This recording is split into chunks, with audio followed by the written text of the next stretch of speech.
तो जहां सतगुरु महाराज की वाणी के पाठ का आपको प्रमाण हम ऐसा देंगे कि आप हैरान रह जाओगे कि के सुख हुआ जिस भी घर में सतगुरु की वाणी का पाठ हो गया। और कितना फिर उनका जो धन व्यय होया करता, कोई बीड़ी पीवे था, कोई शराब पीवे था, कोई मांस खावा था, सुल्फे अफीम तक के आदि हो चुके थे वो परिवार। और उनको कितना घर में दुख था, शरीर में कष्ट था, पशुओं में पूरा लाभ नहीं मिला था, कि तब मुकदमे हो रहे थे, कोई रिश्तेदारां बिगड़ रही थी, कोई छोरी छोड़ रखी थी, केरा के मुकदमे हो पाए बेचारे के घर में, किसी की बहू छूट रही थी। ऐसे ऐसे प्रमाणित है कि उनको वो उद्देश्य लेकर उन्होंने नाम लिया कि मेरा न्यू हो जाए। हफ्ते पहले उसका वो काम हुआ। कति प्रमाणित नाम से बता सकते हैं, और यहां भी आए हुए भगतजन। तो इतनी अजब शक्ति है सतगुरु में, पर यह आगे कैसे प्रसारित होती है, जैसे सही ढंग से जो उसका संत मिल जाए इनको, उनके माध्यम से अपना काम आगे चलाते हैं। नहीं तो बंदी छोड़ने 250-300 वर्ष हो गए थे इस वाणी को चलते को, और हरियाणा में नो भी नहीं जाने थे कि गरीबदास हो से कौन, और झाड़े लानिया के नाम पा जाए फलाना संत से, पर इस परमात्मा का नाम कितना नहीं पाया कि गरीबदास भी कोई संत से, जो अनंत कोट ब्रह्मांड के परमात्मा और इतना सुख देव है। पर इसकी जानकारी जब हुई, आज वो कम से कम 100 से भी ज्यादा अधिक गांव में आज बंदी छोड़ के अंश ढूंढ लिए उन अपने। हो सकता वो 64 लाख बिद के थे, ढूंढ लिए हो, कूद गए थे महाराज की, को कितना गिर रखा था, को कितना अपने सारे काट लिए, बंदी छोड़ने घूम फिरवा गए। महाराज कैसे था उसने क्या खड़े हैं, जैसे कुएं में बाल्टी पड़ जा, अरनेजू बांध कर उसका वो 5-7 कड़े से गाल दिया करे कुंडे से, बस जोन सा मारा होगा वो तो फंस जाएगा, बाकी का दोरे गले कट जाएगी वह बाणी, जिसका लगनी है वह लग जाएगी। और यही है कि गांव में सारे गांव नहीं हो सकता, जो आप अपने थे वह तकरीबन 16 जन लाग रहे से, और आज प्रमाण हो गया कि 100 गांव में से भी ज्यादा, और भाई कम से कम एक गांव में 170 के आसपास संगत भी है, हो चुकी है। तो देख लो 2-2.5 साल लगभग हुए हमने महाराज ने उपदेश देने के हुक्म दिया था मेरे गुरुजिया ने, और इसके परिणाम स्वरूप आज 8-9 हजार संगत 2-2.5 साल में हो चुकी है। इनका आप हैरान रह गए होंगे कि छुड़ानी के मेले पर वहां पर प्रबंधक जो थे, प्रबंधकों ने, सेवकों ने इस हिसाब से भोजन तैयार कर रखा जैसे आम मेले पे होया करता, कि इतनी संगत आया करे। हरीब कई इतनी पहुंच गई कि वो भोजन भी भंडारा कर टूटा तो नहीं करता, पर समय नहीं रहा लोगों ने खाने का, बिना खाए आगे टाइम नहीं, लाइन लगी नहीं, नंबर नहीं आया कि मैं खा लूं।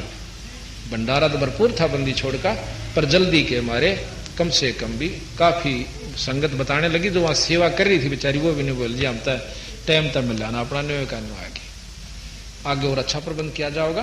तो अब ये था कि उन्होंने उसी हिसाब से कर लिया था, रिब का संगत होगी अरुड़ा 1000 में फर्क पड़ जाए, 500 आदमियों का खाना हो और 100 और आ जाए तो बहुत मुश्किल हो जाया करे, 10-5 ने तो डिगा लिया करें। और ये हो गए कम से कम भी पीछे 2,500-3 हजार थे पिछले मेले पर, उससे अगले पर मेरे ख्याल चारे उस पर आदमी वाले तो ज्यादा जानती भी नहीं संगत बारिश की वजह से। अरे वो जो बाकी रह रहे थे इनके सारे पहुंच गए, चलिए इस पर हाजिरी लाका हुआ तो वह 7-8 हजार 9 हजार तकरीबन सारे पहुंच गए। और इतने में वहां मेले में पांव टेकने जगह नहीं थी। तो ये है सतगुरु की वाणी का, उनकी अपनी रजा और शक्ति का प्रमाण, और हम कुछ नहीं कर सकते उन्हीं की रजा से। तो अब ये बताया कि जो वाणी का पाठ करवाता करोड़ तीर्थ का फल वो पाता। करोड़ तीर्थ, 68 तीर्थ पर जाने के लिए, घूमने के लिए 6 महीने और 40,000 रुपये लगे, क्योंकि कई ज्यादातर लोग पैदल जाकर राजी हुआ करें, और या फिर अपनी पर्सनल ले जा सौदा तो और ज्यादा पैसे लग जाए। और उनका फल बता दिया कि घर में एक कबीर अपने साधु को, संत को रोटी खवा दे, 68 तीर्थ का फल मिल जाए। और यहां बेराना कितने संत खा गए जिसका पाठ हो सके। तो इस प्रकार महाराज के 68 का फल एक है, द्वारा संत जमाया तो करोड़ तीर्थ का फल वो पाता। सुख सागर में हरदम नाता, वो आत्मा मलमल धोए, फिर उनका सुख हो जाए। जो काम कदे भी नहीं सरा करते वो फटाफट होने शुरू हो जाते हैं। अब ये वर्णन ये हमारे भगत सेवक जी बता सकते हैं जनाब को कि हमारे पास क्या क्या सुख हुआ, कितना कितना हमें आनंद आया। फिर बताया कि 500 यज्ञ वाणी में चलती है। आप एक बार ये वो जोत जग रही है उसको ध्यान से लीजिए। एक वहां धूप है, वो बक्सा सा हटा दियो थोड़ा रेशन, वह धूप दिख जाए, वो टंगी हुई से एक दिन बग दी कृष्ण। हाँ ठीक है, तो वो देखियो आप। तो ये सामने आप देखोगे महाराज की अखंड वाणी जब होती है, एक देसी घी की जोत जगाई जाती है। ये आप सामने देख रहे हो एक कुंभ, लाल वस्त्र है, वस्त्र चाहे किसाए हो, लाल हो चाहे पीड़ा, इससे कोई फर्क नहीं पड़ता, ढकन खातिर हो से यू ढक रखा है। और इसके ऊपर एक कच्चा नारियल रखा हुआ है। इस मटके के अंदर हम पानी भरते हैं, आम नलके का, जैसे यहीं से भरा था ये। और इस मटके के पानी को, जल को, एक तरफ तो गंगा जल भर कर दर दियो शीशी में, और एक तरफ ये पूरा पाठ में पाछा इस जल को भर कर दर देना। आप देखना कि कौन सा जल खराब होता है, और जहां आपको कोई ऐसी कोई परेशानी हो तो इस जल को घूंट पी कर देखना, एक तुरंत फैसला देता है। अर्थात बंदी छोड़ की वाणी में वो शक्ति इसको अमृत बना देता है, इस जल को। और ये जो है सामने जोत जग रही है, देसी घी की अखंड जोत 48 घंटे चलती है। उधर देखिएगा वो धूप जग रही है, जो धागे से लपेट कर वो सामने कोने में आ जाएगी थोड़ी बहुत, उसको देखो, वो धूप जग रही है। ये 48 घंटे अखंड चलती रहती है, और मंत्र पाठी पढ़ते रहते हैं सतगुरु की वाणी का। आपको उस दिन भी बताया था कि वाणी यानी शब्द शक्ति, चाहे संस्कृत में हो, चाहे हिंदी में हो, चाहे लोकल भाषा में, अपनी मातृभाषा में, किसी में भी संत बोल दे उसका उतना असर होया करे।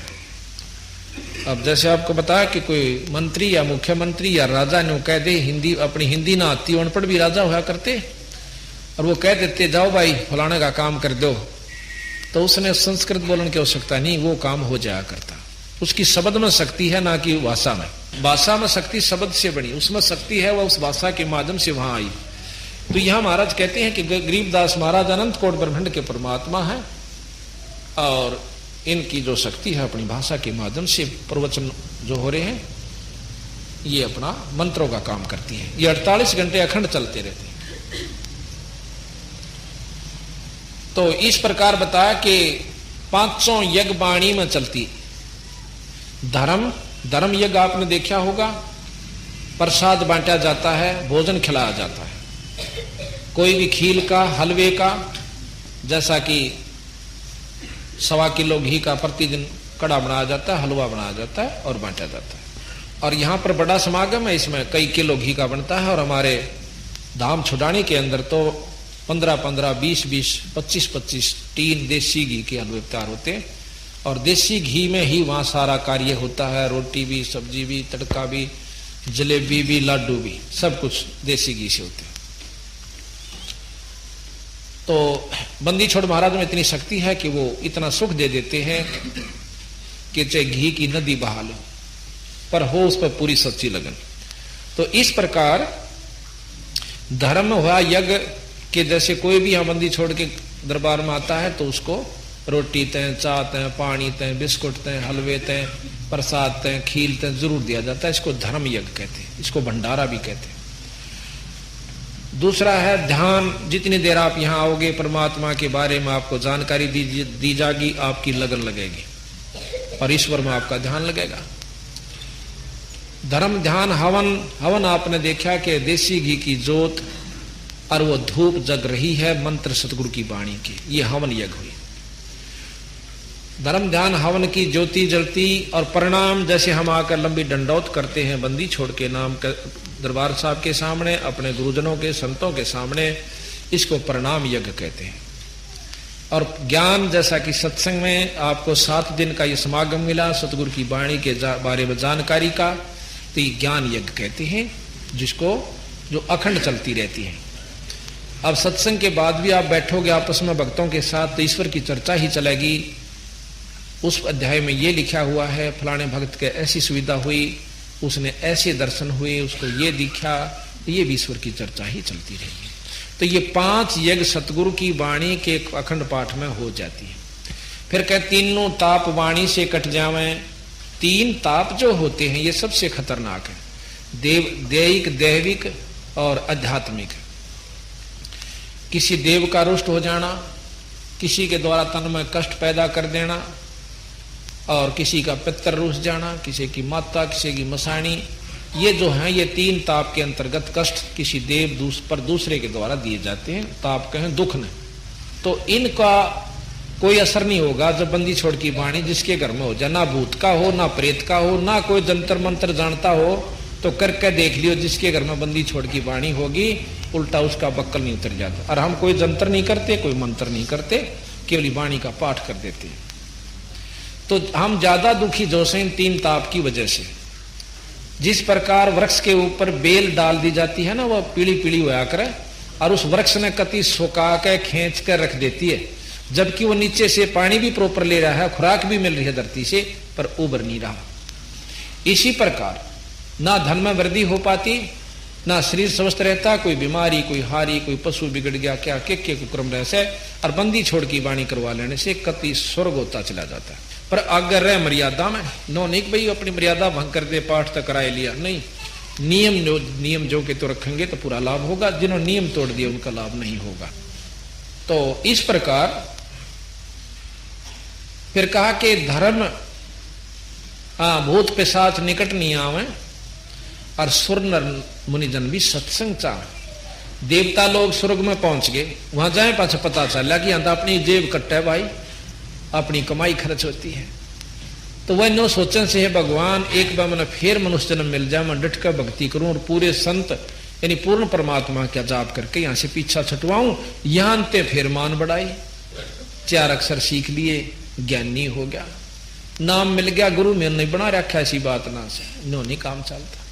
दत्तात्रेय ने 24 गुरु बना लिए और 25 में बंदी छोड़ मिले, जब पांडा छूटा तो थारा कोई आंट नहीं से बदल सकते हो गुरु को। अगर हमारे से भी कोई उपलब्धि नहीं होती, आपने कोई अच्छा और मिलता है तो बेशक उनसे उपदेश ले लीजिए। तो फिर बताया कि झगड़ा चोरी आग लग जावे, और नशे बीमारी में धन बहुत नशा है। भाग्यवान तो धर्म में लावे, वो बीज धर्म का वो है, पेड़ धर्म का वो है। अब झगड़ा हो जा, मुकदमाओं के को करके खुश होया कर आप पला हो जाएगा। चोरी का हो जाना, आप सत्कर मानो रोहतक के अंदर इधर हिसार रोड के ऊपर एक खित्ता मकान बना रखे, अच्छे मुरबा है उनके पास। उन बेचारों ने लड़की की शादी करनी थी, और छोरी का सामान आज से 10-12 वर्ष पहले की बात है, वो दहेज का सामान ले रखा था, और मकान के नीचे रख दिया, निचले हिस्से में आप ऊपर रहा करते, और खेतों में उसकी पछीत लग गई थी, यानी पिछला हिस्सा था मकान का।